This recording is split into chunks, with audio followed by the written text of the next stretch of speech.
The storm had come without warning. 1 hour ago, the mountain was silent under a grey sky, and now it screamed with wind. Snow swirled so thick that Amir could barely see his own gloved hands. The radio on his chest crackled with broken voices, then went dead. He was alone, lost somewhere above the ridge where the rescue team had last reported signs of a missing hiker. The cold bit through every layer he wore. His flashlight beam caught nothing but white. Each step felt heavier than the last, as if the mountain wanted to bury him where he stood.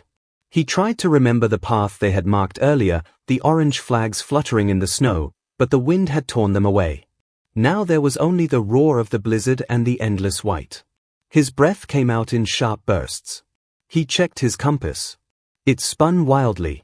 The storm's pull of static made even that useless. Panic tried to rise inside him, but Amir pushed it down.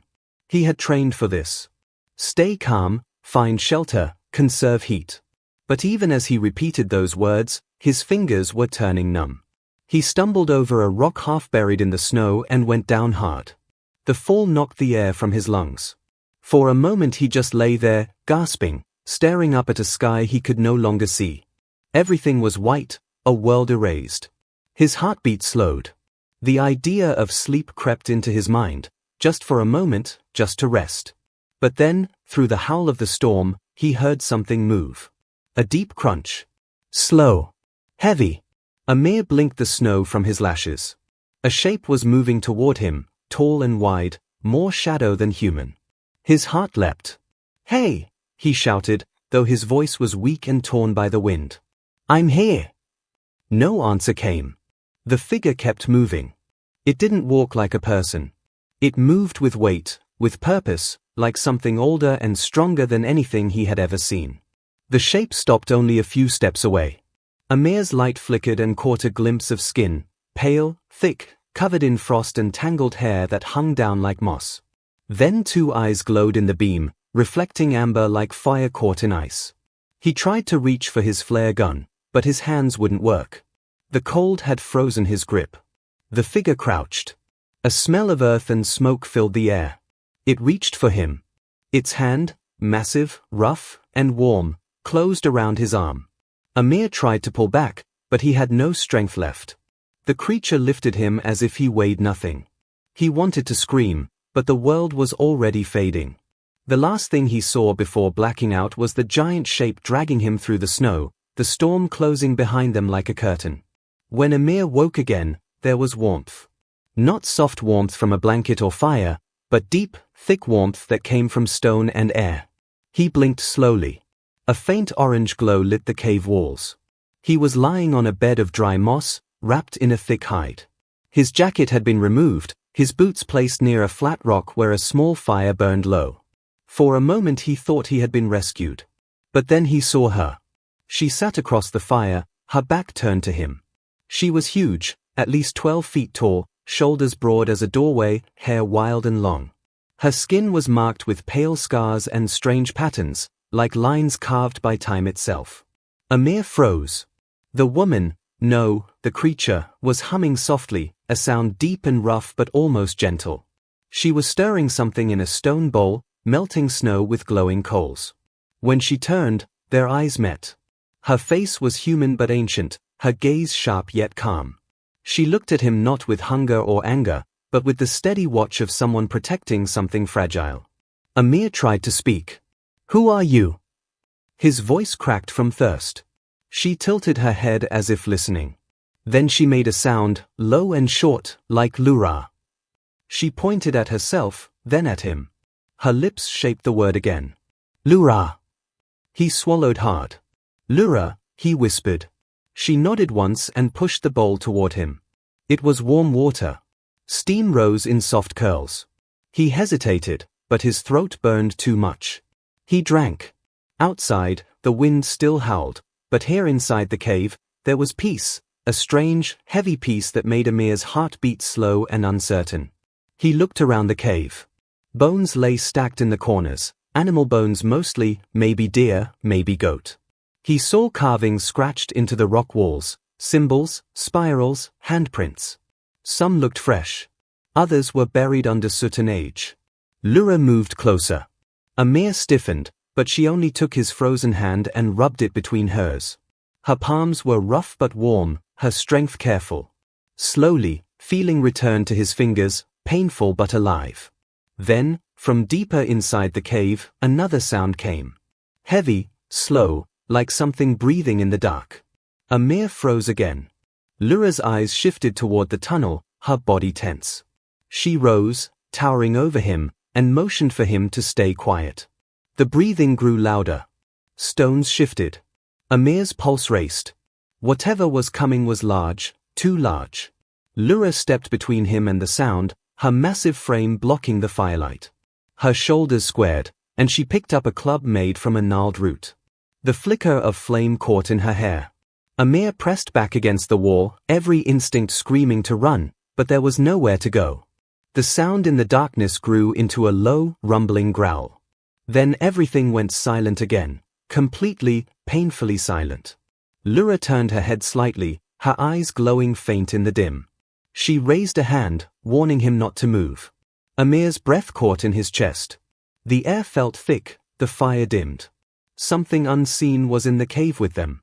And in that frozen, breathless moment, Amir realized the storm outside was not the most dangerous thing on this mountain. When Amir opened his eyes again, light spilled through cracks in the cave roof. It was morning, or something close to it. The storm outside had calmed, leaving a soft white glow that made the walls shimmer like glass. His breath came easy now. He was alive. He sat up slowly, wrapped still in the thick hide that smelled of smoke and pine. His body ached, but the pain meant life. The fire had burned down to red embers. Across from him, the giant woman, Lura, was crouched near the flames, crushing something in a stone bowl. The rhythm of her movements was slow and careful, almost human. Amir watched her. Even sitting, she was massive. Her hair fell in tangled ropes down her back, streaked with grey and bits of ice.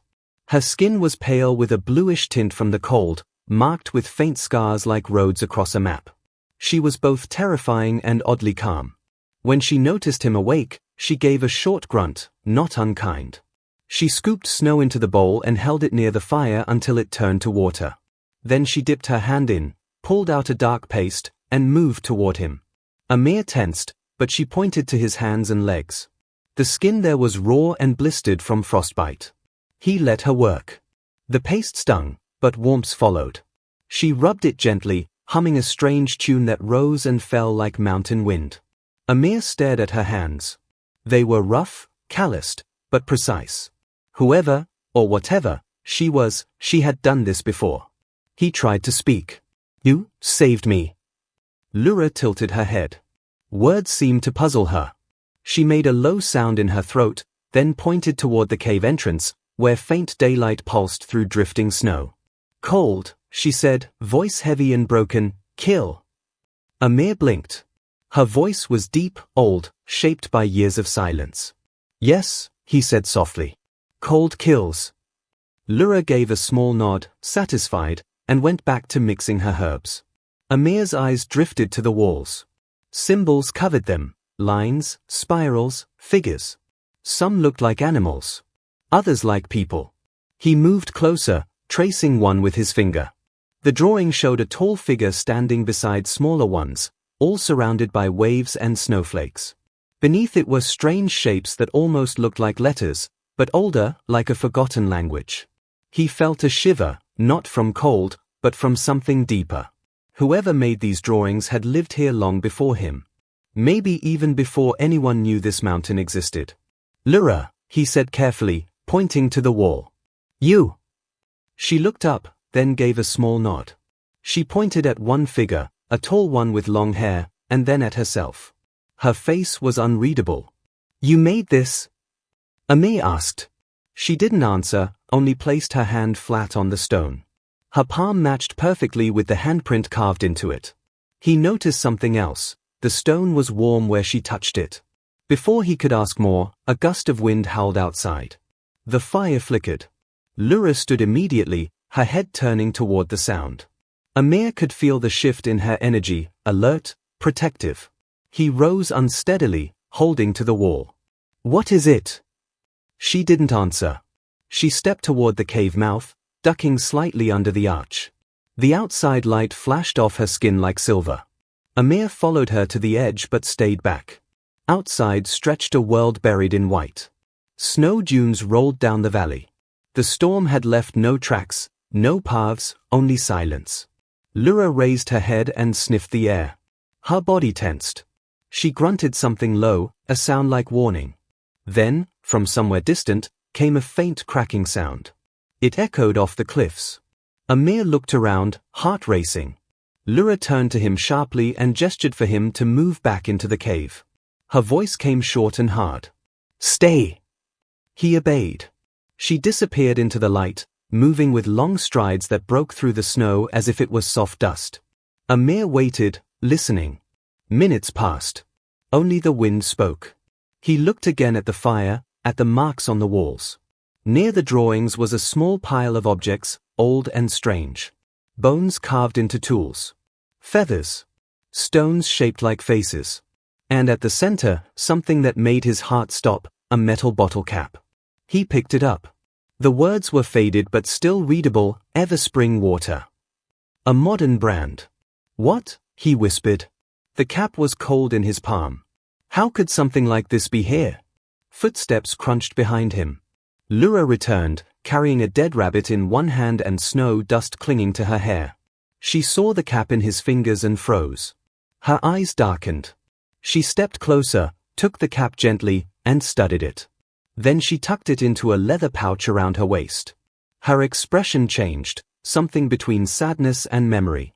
"You found this before," Amir said softly. She didn't reply. She only looked toward the tunnel deeper inside the cave, where shadows swirled like smoke. A chill ran through him. "What's down there?" he asked. Lyra raised a finger to her lips, her massive form suddenly still. Then Amir heard it, the faint echo of movement. A sound like claws scraping against stone. He turned toward the dark. The sound grew clearer. A slow drag, a breath, a thud. Lyra stepped in front of him, her hand pressing him back against the wall. She reached for her club again, the same one he had seen the night before. Her eyes flashed gold in the dim light. The sound came again, closer this time. Amir could hear the rhythm of its breathing, too deep for any normal animal. Lyra moved silently toward the tunnel, her shoulders tight. She made a low sound, something like a warning growl. The thing in the dark stopped moving. The silence that followed was sharp enough to hurt. Amir's heartbeat pounded in his ears. He felt small beside her, smaller than he ever had in his life. He wanted to run, but his legs were frozen. Lyra's head tilted slightly. Then she turned to him and spoke one word, soft, serious, final. "Hide." She pushed him into a narrow crevice in the rock, where cold air licked his skin. From there, he could see her silhouette framed by the firelight. She stood tall, club raised, her breath steady. Then, from the shadows, two glowing eyes appeared, low to the ground, wide apart, watching. Amir's breath caught. The growl returned, louder this time. And in that flickering firelight, between the cavewoman and the unseen creature, the air trembled, like the mountain itself was holding its breath. The growl rumbled through the cave like thunder rolling under stone. Amir's pulse quickened. He could see nothing but the faint shimmer of firelight, flickering over the jagged walls. His breath came shallow and fast. Every nerve in his body screamed to move, to run, but Lyra's voice echoed in his mind, "Hide." He pressed himself deeper into the crevice. The cold rock bit through his jacket. From his narrow view, he saw Lyra's massive frame framed by the dying fire, her shoulders tense, club gripped tight in one hand. Her body was still, but her eyes, those strange amber eyes, followed every sound. The growl came again, closer this time. A shadow moved just beyond the light, low and heavy. The smell that followed was sharp, wet fur and rot. Then, from the darkness, it stepped forward. A bear. Or what was left of one. Its ribs showed through its matted fur, and its snout was streaked with old blood. Its eyes were pale, desperate. Hunger had hollowed it out, turning it into a ghost of the forest. It must have been driven up the mountain by the storm, searching for warmth, for food. It found them. Lyra gave a low warning sound, like a drumbeat deep in her chest. The bear reared on its hind legs and roared, shaking snow from the ceiling. Amir flinched. The cave filled with echoes. Then Lura moved. She was faster than he could believe, her feet slamming against the ground, her club swinging in a wide arc. The blow struck the bear across the jaw with a crack that echoed through the chamber. The beast staggered but didn't fall. Instead, it lunged.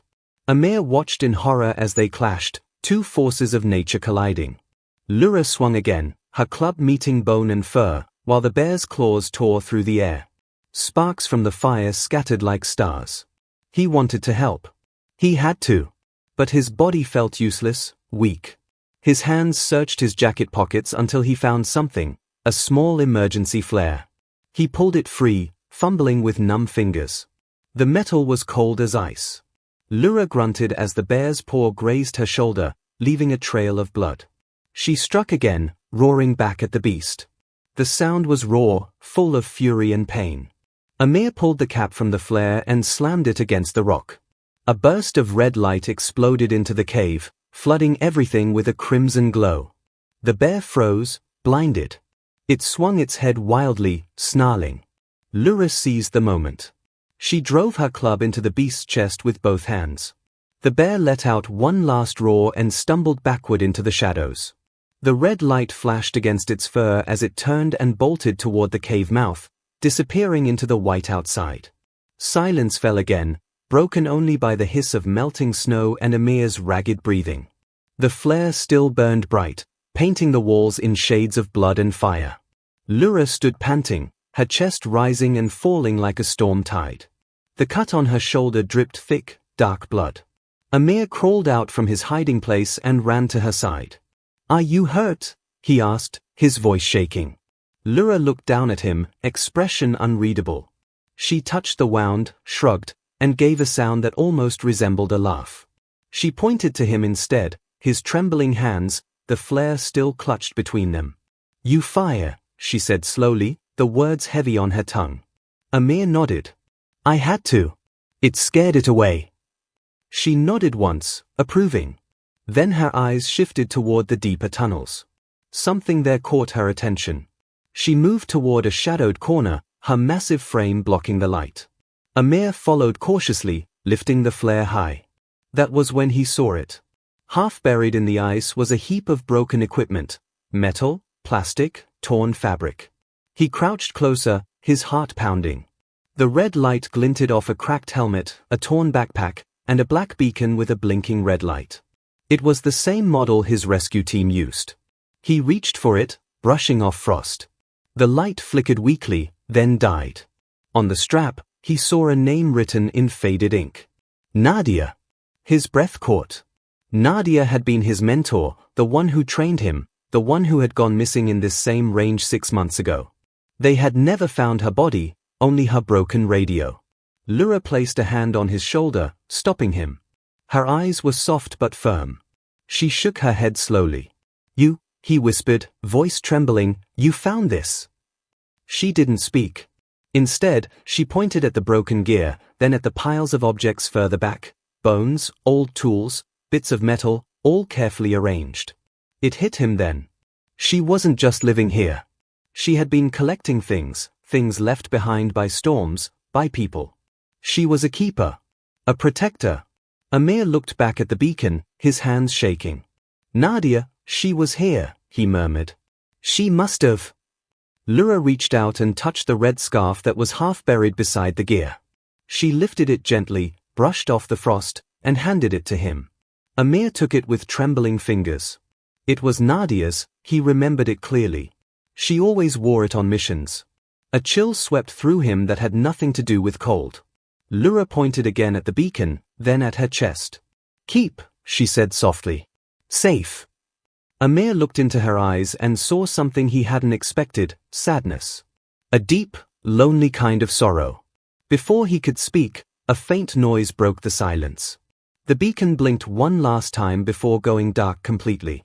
The flare flickered too, its red light fading into shadow. And in that dim second, Amir saw something high on the cave wall, pressed into the stone, a handprint. Large, ancient, and unmistakably human.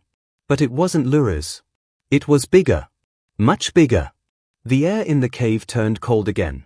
Lyra looked up at the print, her jaw tightening.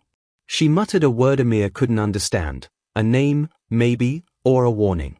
He wanted to ask her what it meant, but before he could, the sound of something heavy shifting deep in the tunnels made the fire crackle. Lyra turned toward the darkness, her club ready once more. Amir gripped Nadia's scarf, heart racing, as he realized the truth. Whatever haunted this mountain, whatever had taken Nadia, was not gone. And it was coming back. The storm outside had gone, leaving behind a silence so thick that even the sound of breathing seemed too loud. Inside the cave, the air was heavy with the smell of melted snow and ash. Amir sat close to the fire, holding Nadia's red scarf between his fingers. It felt unreal, soft, familiar, alive in a place where everything else seemed ancient and lost. Lyra moved quietly near the back wall, her shadow huge against the stone. She was painting again, using ash and melted fat to trace new shapes over the old symbols. Her movements were slow and deliberate, almost graceful. Amir watched as the lines formed into two figures, one tall, one smaller, connected by a spiral that wound between them. He pointed at the drawing. "That's you," he said softly, then pointed to the smaller figure. "And that's," he paused. "Me." Lyra turned, her face unreadable. She tapped her chest. "Lyra." Then she tapped the smaller figure and said, carefully, "Amir." Her voice was deep but steady, each syllable like a stone placed on sacred ground. Amir smiled faintly. "You learn fast." She tilted her head, not understanding the words but sensing his tone. Then she reached into a pouch and pulled out a small piece of dark rock, slate, smooth on one side and broken on the other. She pressed it into his hand. Carved into it was a strange symbol, two curved lines meeting in the shape of a spiral. Half of it. She touched the empty space at the broken edge and then tapped her own chest. "Lyra." Amir turned the piece over. "You have the other half," he guessed. She nodded once, eyes glowing in the firelight. "One," she said, holding up the slate. Then she raised her other hand, empty, and said, "Lost." "Lost," Amir repeated. "Someone took it." Lyra's face darkened. Her eyes flicked toward the deeper tunnels again. There was something down there, something more than the growling beast or the storm. Amir could feel it. The air carried a faint hum, like distant breathing, or the sound of wind trapped behind stone. He wanted to know more. He needed to. The beacon, the scarf, the carvings, everything pointed to a story older than his understanding. "Show me," he said, rising to his feet. "Please. Show me where." Lyra hesitated, studying him. Her instincts said to protect, not to reveal. But something in his eyes made her pause, a mix of fear, hope, and determination. Slowly, she nodded. She took a burning branch from the fire and walked toward the far tunnel. Amir followed, clutching Nadia's scarf. The light flickered off the walls, making the carvings come alive, shapes of hands, animals, fire, and stars. The tunnel sloped downward, narrowing as they went. Cold air seeped from cracks in the rock. Soon, the ground turned slick with frozen mist. The deeper they went, the more the walls gleamed, not stone now, but solid ice. The torchlight refracted, scattering rainbows through the darkness. Then, the tunnel opened into a vast chamber. Amir gasped. The ceiling arched high above, covered in frost so clear it looked like glass. Below it, hundreds of objects were trapped in layers of ice, bones, metal tools, old ropes, bottles, a compass, a torn photograph sealed in frost. The ice glowed faintly blue, as if it held its own light. Amir stepped closer to one section and brushed off the thin snow. Beneath it was a photograph, a group of people standing in front of a painted wall. He recognized the location, the same cave. The faces were smiling, windburned, wearing heavy coats. One woman in the middle had short hair and a red scarf. "Nadia." He froze, staring. The back of the photo, visible through the ice, had a faint marking in black ink, Expedition Lyra, 1979. "Lyra," he whispered, looking back at the cavewoman. She was standing near another wall, her hand pressed flat against a massive ice column. Beneath her palm, trapped inside, was another figure, tall, human-like, but impossible in size. Amir's heart pounded. The outline of its hand was almost identical to the one he had seen carved on the stone before. "You're not the first," he breathed. "There were others. People knew about you." Lura turned toward him. Her face was calm, but her eyes carried centuries of sorrow. She touched the ice gently, as if greeting an old friend. "Old," she said softly. "Before." Amir felt dizzy. It wasn't just survival anymore, he was standing inside history. Nadia must have found this place too. Maybe she had uncovered the truth, maybe she tried to protect it, and maybe that was why she never came back. His radio crackled suddenly, breaking the silence. Amir jumped, fumbling to turn it up. Amir, do you copy?" a distant voice said, buried in static. "This is base. We're sending a chopper at dawn. Do you read?" Lura's head snapped toward the sound. She stared at the radio as if it were alive, her expression wary. Amir's chest filled with hope. Yes, I'm here," he shouted. "I'm alive. But before he could finish, the signal died again. The cave returned to silence. Lura was still watching him, eyes narrowing. She pointed at the radio, then at the tunnel behind them, shaking her head. "No." He frowned. "What do you mean no? They can rescue me. Us." She took a step closer, her voice low. "No. Danger." "Danger from who?" he asked. She pointed at the floor where faint footprints marked the frost, smaller than hers, booted, recent. Amir crouched to see them clearly. The pattern was modern. Not his. Not hers. Someone else had been here. His stomach turned cold. The mining crew. He remembered the rumor, a private company searching the mountains for minerals, operating without permits. He thought it was only talk, but now the proof was right here. Lura's face hardened. She motioned toward the prince, then toward the tunnel's far end. "Man," she said, the word thick with disgust. "Man." Amir echoed. She nodded. "Take. Steal." She pointed to the broken edge of her pendant. "Mine." Amir swallowed hard. Nadia's scarf trembled in his grip. The mining team must have found the cave before, maybe they took something. Maybe Nadia tried to stop them. The silence between them deepened. Lura stared at the tunnel as if listening to ghosts. Then, far away, a sound echoed, a soft metallic clink, followed by the faint hum of a generator. Amir met her eyes. She didn't need to speak. They both knew. They weren't alone.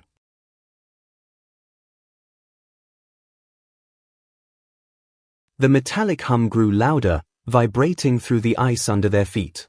Amir's breath misted in the cold air as he looked toward the tunnel's far end, where a faint, unnatural glow shimmered, white, sharp, artificial. Not the warm flicker of fire or torchlight, but the steady pulse of a machine. Lura's posture changed.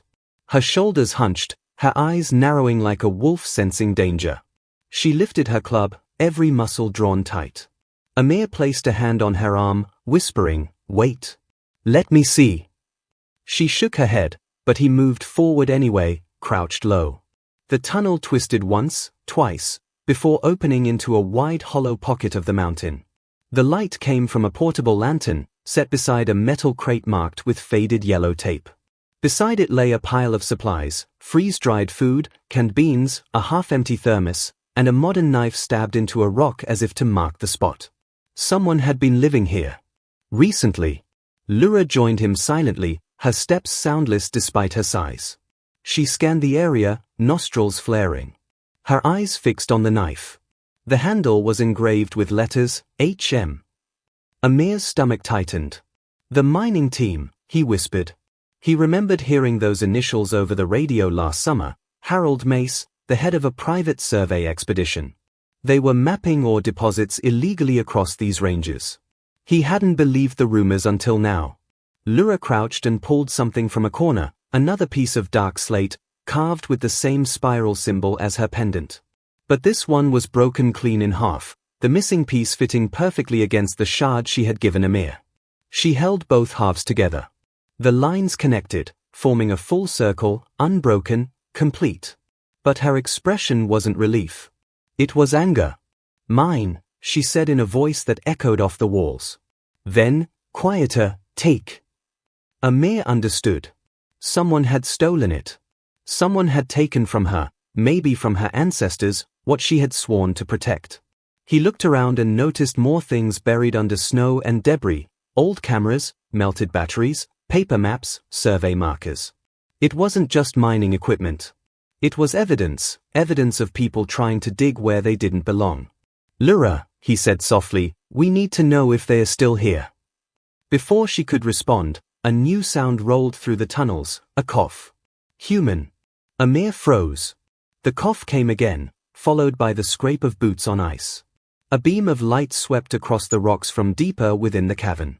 A man's voice muttered, batteries almost dead. Just a bit more. Lura's head turned sharply. She stepped in front of Amir, one massive hand pressing him back against the wall. He could feel her body tremble, not with fear, but fury barely contained. The man appeared moments later. He was thin, wrapped in a torn winter coat, his face half hidden by a beard and a cracked headlamp. His skin was pale from cold, his eyes wide with exhaustion. When his light hit Lura, he froze. His breath hitched. Oh God, it's real. He stumbled backward, dropping the lantern. The glass cracked, spilling light across the floor. Lura stepped forward, her voice low and dangerous. Why here? She demanded, the words broken but clear. The man gaped at her. You can talk. Amir stepped out from behind her. Don't move, he shouted. The man spun toward him, startled. Who are you? Rescue team, Amir lied quickly. You shouldn't be here. The man laughed, a brittle, fearful laugh. Rescue? You think I need rescue? I found proof, kid. Proof of something no one believed. A living relic. This thing, he pointed at Lura with a shaking hand, is worth everything. Lura's eyes darkened. Thing, she repeated, voice shaking the air. The man backed away. Fossil come alive. You're just bones that forgot to die. The fury that flashed across Lura's face made Amir step between them. Stop, he shouted. You don't understand, she saved my life. The man's gaze darted between them, confusion mixing with greed. You've been here too long, son. You've gone native. He turned and pointed toward a side tunnel. There's a path through there. Leads to the ridge. My radio's dead, but once I'm down, I'll have the world listening. Amir's pulse spiked. You can't tell them. He laughed again. Why not? She's a miracle, a prehistoric human, maybe a new species. You can't hide something like this. Lura stepped forward. Her shadow swallowed the light. No, she said firmly. Home. She tapped her chest. Mine. The man raised his hands. You think you can stop progress? This mountain's full of stories, lady, but stories don't pay bills. He bent to grab a sack of items. Bones, carvings, fragments of tools. Lura roared. The sound was unlike anything Amir had ever heard, raw, primal, filled with grief. She swung her club, smashing the rock near the man's feet. Shards of ice flew across the floor. He stumbled backward, slipping on the frost. Lura, no! Amir shouted, grabbing her arm. She froze, breathing hard, the fury still trembling in her hands. The man crawled toward the tunnel, clutching the bag. Amir turned to her, desperate. If he leaves, they'll come back. More people. With guns, with machines. We can't let that happen. Lura stared at the tunnel, jaw tight. Her gaze softened just slightly as she looked at Amir. You stop, she said quietly. He hesitated, then nodded. They followed the tunnel's curve downward. The air grew colder, the glow of daylight faint ahead. The man's footprints were fresh, his breath echoing in short gasps. Amir could see the bundles swinging from his shoulder, the stolen relics clinking softly. When he reached the edge of the chamber, the floor dropped away into a deep sinkhole, a black chasm rimmed with fragile snow. The man had stopped there, shining his failing lantern down. Incredible, he whispered. Whole chambers under here. Then the ice beneath him cracked. The sound was sharp, final. The man's face went white as the ground gave way. He dropped the sack and reached out desperately, fingers clawing for purchase. Amir lunged forward. Wait! He caught the man's wrist just as the floor collapsed beneath them. The bag fell, spilling relics into the abyss. The lantern tumbled after it, light spiraling down into darkness. Lura roared and dove, seizing Amir's arm with her immense strength. The cold tore at their skin as the ice shattered around them. The world seemed to tilt and roar all at once. For a breathless moment, Amir hung between life and the black unknown. Lura's grip tightened. With one impossible pull, she dragged them both back onto solid ground as the rest of the ice shelf broke away into the void below. The crash echoed through the caverns, fading into silence. Amir lay gasping, snow dust covering his face. The man beside him trembled, staring down into the dark.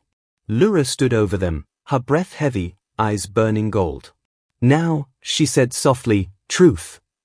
The echo of breaking ice rolled through the mountain like thunder that would not end. Amir's heart slammed against his ribs.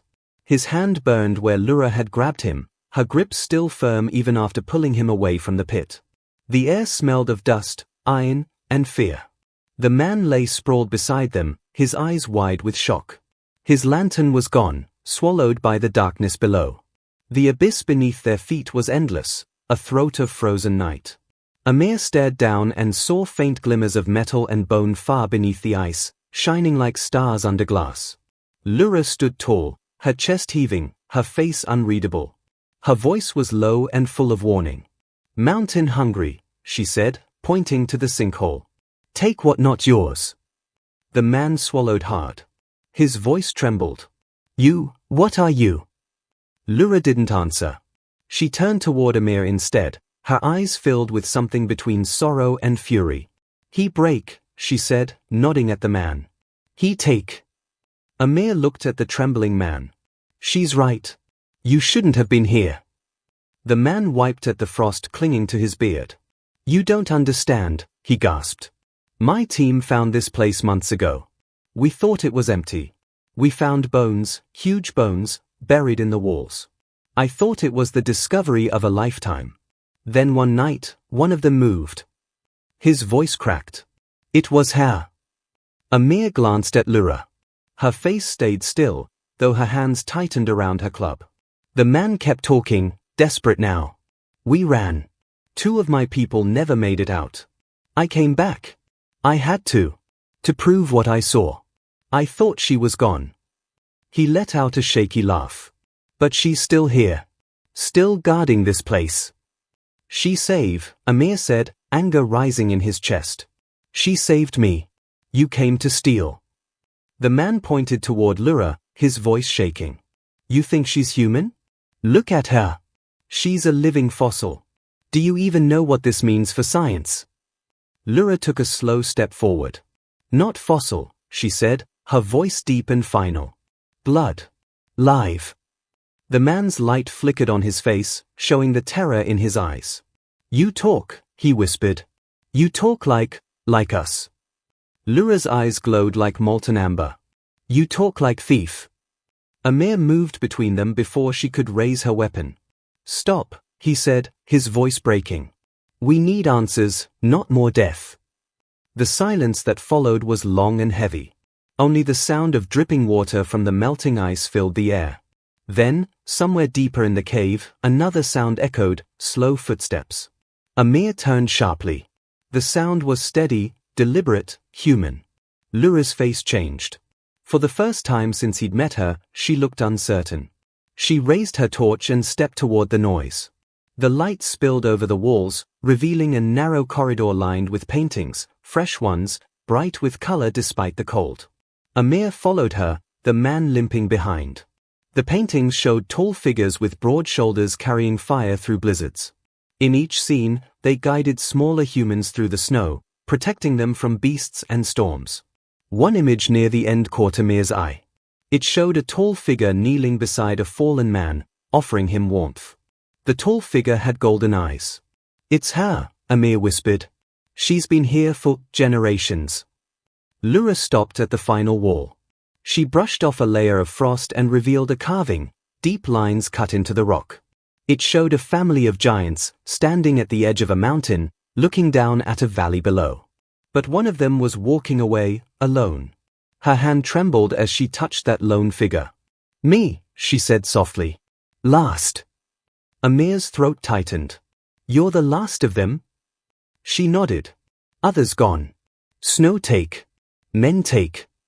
Her voice was quiet but filled with pain that no time could bury. Amir stepped closer. "Nadia," he said suddenly, "my friend, the woman in the photo. Did you know her?" Lyra blinked slowly. Then she turned and led him to another chamber connected to the murals. The air there was warmer, rising from vents in the ground. Light shimmered through cracks in the ceiling, revealing a small space filled with carefully arranged relics, scraps of cloth, tools, and bones laid out with care. At the center of the chamber, pinned against the stone by an old climbing spike, was a piece of red fabric. Nadia's scarf. Amir froze. His hands began to shake. "She was here," he whispered. Lyra stepped closer and pointed to something carved below the scarf, letters scratched into the rock with a knife. Amir leaned closer, reading aloud. "To whoever finds this, she's real. Protect her. The storms will keep her hidden, but men will destroy her if they can. I'm leaving with her blessing." Nadia's name was signed at the bottom. Amir's eyes burned with tears. She had known. She had met Lyra. And she had chosen to keep her secret. The man behind them muttered in disbelief. She wasn't killed." Lyra looked at the scarf, then at Amir. "She go," she said. "Help child. Lost." Amir frowned. "A child?" The man nodded slowly. I saw reports. Months ago, before my team came here. A rescue worker and a boy went missing in the same storm. No one found them." Lyra pointed toward a deep shaft in the rock. "Down. She go down." Her voice trembled. "Snow come. Never up." The realization hit Amir like a blow. Nadia had saved someone else, and had died doing it. But she had also protected Lyra's secret, writing her last words in the cave before she vanished into the mountain's jaws. Before anyone could speak again, the ground trembled. Dust rained down from the ceiling. A deep rumble shook the walls, followed by a rushing sound from above. Lyra's head snapped toward the entrance. Her eyes widened. "Fall," she said sharply. "Snow fall." Amir's blood went cold. "Avalanche," he breathed. The man grabbed his bag. "We have to get out." Lyra threw her club aside and grabbed both men by their arms, dragging them toward a side tunnel. The roar of collapsing snow grew louder with every step. The air thickened with white mist and thunder. They ran as the avalanche poured through the upper chambers, swallowing everything in its path. Amir stumbled, nearly falling. Lyra hauled him up without slowing down.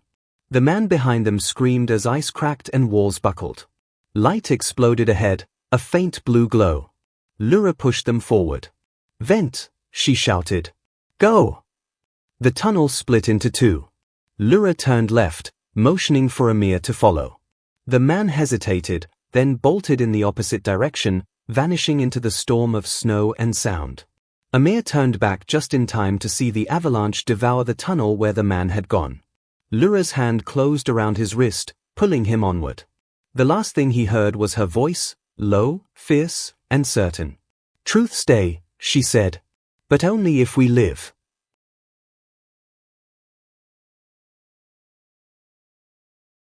The roar of the avalanche faded into a heavy silence, broken only by the hiss of settling snow. Amir's chest burned with every breath. The air in the tunnel was damp and warm, carrying the earthy smell of steam. He lay against the wall, his pulse hammering, his body trembling from exhaustion and fear. Lyra crouched nearby, her massive frame heaving as she caught her breath. Her hair was coated in frost and bits of ash from the fallen snow. She looked back toward the collapsed passage, a wall of solid white now sealing the way they had come. The mountain had swallowed everything behind them. Amir turned to her. "The man." She shook her head. Her eyes were calm but distant. "Gone," she said simply. "Mountain take." He lowered his gaze. It was not the ending he had wanted, but somehow, it felt inevitable. On this mountain, greed never left alive. Lura picked up her torch, its flame struggling but alive. Come, she said softly, voice almost kind. One more path. Amir forced himself to stand. His legs felt like stone, but he followed her deeper into the tunnel. The walls here glistened with moisture. Drops of water fell rhythmically, echoing like heartbeats. The air grew warmer as they walked, and the stone began to change color, from gray to soft gold, as though light were being born inside the rock itself. Finally, they emerged into a vast chamber unlike any Amir had seen before. The ceiling arched high above them, and from its cracks, hot air rose like breath. The walls were covered in paintings, hundreds of them, layered over centuries. Amir's mouth fell open. The paintings told stories. Not just of Lura, but of her kind, tall, powerful figures walking beside humans through blizzards and rivers, guiding them, saving them. He recognized scenes from old myths he'd heard as a child, stories of the snow guardians who carried lost travelers to safety. He had thought they were legends. They helped people, Amir whispered. Lura nodded. Before, she said. Many. Not hide. She pointed to another section of the wall. It showed men in heavy coats, carrying strange metal tools, guns, axes, saws. Then, she said, her voice darkening. Men change. Amir looked closer. The next series of drawings showed fires, broken trees, the tall figures retreating into the mountains. Then only one remained, alone under falling snow. He looked at her. You. Lura lowered her eyes. Last, she said. The pain in her voice was quiet, but it carried 1,000 years of solitude. Amir felt a lump rise in his throat. She had lived through storms, hunger, and the loss of everything she had ever known, yet she had still saved him. He reached into his coat and pulled out Nadia's scarf. You saved her too, he said softly. She understood you. She wanted to protect you. Lura's expression softened. She reached out with surprising gentleness and touched the scarf. Brave, she said. Like you. He smiled faintly, though his eyes were wet. She was better. Lura turned away and began walking toward a narrow gap on the far side of the chamber. Steam drifted out from it, shimmering in the dim light. Last passage, she said. Go home. Amir hesitated. You're not coming? Lura shook her head. No. I stay. Home mine. He stepped closer. You can't stay here forever. When I tell them, when I explain, maybe. She cut him off with a slow shake of her head. If you tell, they come. Dig. Burn. Take. Amir swallowed hard. She was right. The world he knew would not see her as a miracle, only as a thing to be studied, captured, sold. I could say nothing, he whispered. Lura turned back to him, her gaze steady and kind. Say truth, she said. But not all. From her pouch, she pulled the two halves of the pendant, the spiral stone she had carried for so long. She pressed them into his hand, the cool weight of them solid and final. Yours, she said. You carry story. He looked down at the pendant. When joined, the spiral formed a perfect circle, no beginning, no end. Why me? He asked quietly. Lura's eyes glowed faintly in the steam. You listen. A faint rumble shook the walls. Snow shifted above them. She glanced toward the ceiling, then back at him. Go, she said firmly. Before mountain close. He hesitated only a second longer before following her toward the narrow gap. The tunnel beyond sloped upward, glowing faintly blue from reflected ice light. The sound of wind grew louder with every step. When they reached the end, Amir saw daylight, pale, filtered, and pure. The exit opened onto a gully sheltered from the storm, with a rope ladder frozen against the cliff wall. The same ladder his rescue team had used months ago. He turned to Lura. She stood just inside the shadows, too large to fit through the gap completely. The wind caught her hair, making it shimmer like threads of silver. You'll be safe here, he said, though his voice broke as he said it. She nodded. Always safe, she replied. Then she touched the pendant in his hand and closed his fingers around it. You remember? A distant thumping sound echoed across the sky, the rhythmic chop of helicopter blades. Amir's eyes widened. "They're here," he said. "They found me." Lura stepped back into the darkness. "Go," she whispered. He wanted to say something more, but the words wouldn't come. So he did the only thing he could. He bowed his head to her, a silent promise, then climbed through the exit. The cold air hit him like a wave. He stumbled into the open, blinking against the light. Above the ridge, the rescue helicopter hovered, its spotlight sweeping across the snow. He waved both arms. "Here! I'm here!" They saw him. A rope descended. Hands reached down to pull him aboard. As the chopper lifted, he looked back toward the gully. Lura stood there, a giant silhouette framed by drifting snow and steam. For a moment, she looked like a ghost, then like a goddess. Then the wind shifted, and she was gone. Amir sat silently as the helicopter rose higher, the mountains stretching endless and white below him. The medic beside him was speaking, asking questions, but Amir barely heard. He opened his fist and looked at the pendant. The spiral seemed to move in the dim light, like a living pulse. When they landed at base camp, reporters and rescue officials crowded around, cameras flashing. Someone handed him a microphone. "You've been missing for days," a reporter said breathlessly. "How did you survive? What did you see up there?" Amir looked down at the red scarf folded in his lap, then at the pendant still warm in his hand. The memory of Lura's eyes, ancient and human, filled his mind. He took a long breath. "I was saved," he said slowly. "Not by luck. Not by skill. By someone the world forgot." The crowd went silent. He glanced toward the mountains. Snow clouds were rolling in again, soft and white, closing over the peaks like a secret being kept. Amir smiled faintly, the pendant gleaming between his fingers. "And I think," he added quietly, "the mountain still remembers her."